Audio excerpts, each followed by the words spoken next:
Hello student, आज हम करने जा रहे हैं रासायनिक समीकरण को संतुलित। तो सबसे पहला रासायनिक समीकरण हमारा है जो कि है सोडियम और वाटर।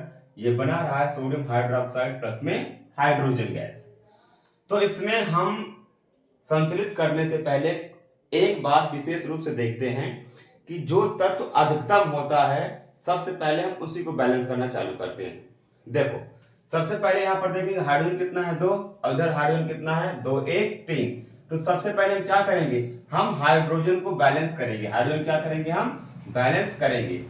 अब यहाँ पर हम 2 से मल्टीप्लाई कर दे रहे हैं तो कितना हो जा रहा है 2 और 2 4 हाइड्रोजन। कितना हाइड्रोजन, 2 और 2 4 हाइड्रोजन। इस तरफ कितना हाइड्रोजन है, 2 हाइड्रोजन है। तो इस 2 हाइड्रोजन को 4 बनाने के लिए क्या करेंगे, हम 2 से मल्टीप्लाई। अब यहाँ पर 2 दूनी 4 हाइड्रोजन, यहाँ पर 2 और 2 4 हाइड्रोजन।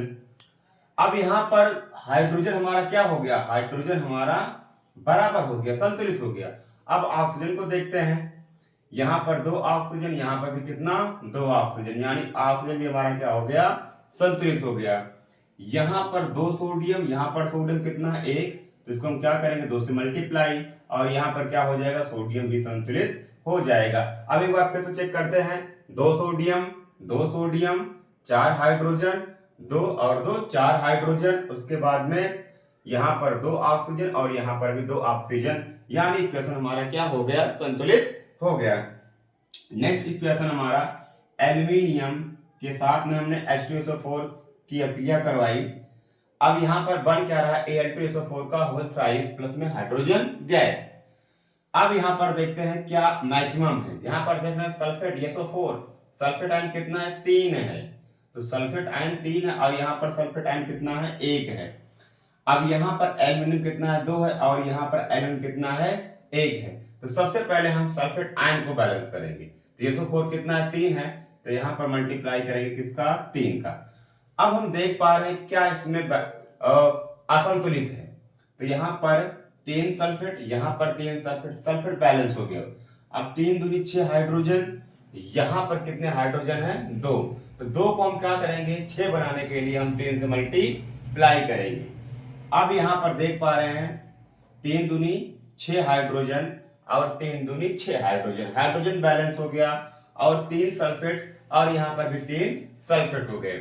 अब यहाँ पर देख पा रहे हैं एल्यूमिनियम कितना है 2 है, यहाँ पर एल्यूमिनियम कितना 1 है। तो इसको हम 2 करने के लिए क्या करेंगे, यहाँ 2 से मल्टीप्लाई करेंगे। अब हम चेक करते हैं कि क्या हमारा समीकरण संतुलित है।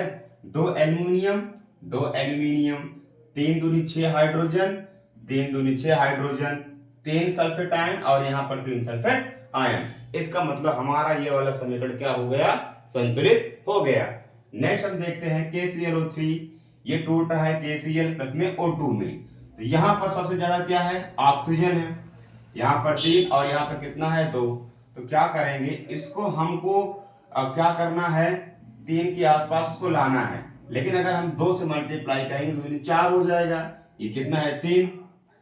अगर इसको हम 2 से मल्टीप्लाई कर दें तो 2 3 6 ऑक्सीजन। अब इसको हम 3 से मल्टीप्लाई कर दें, 2 3 दूनी 6 ऑक्सीजन, यानी इधर भी 6 ऑक्सीजन, इधर भी 6 ऑक्सीजन हो गया। अब हम देख पा रहे हैं यहाँ पर 2 पोटेशियम है, यहाँ पर 1 पोटेशियम है।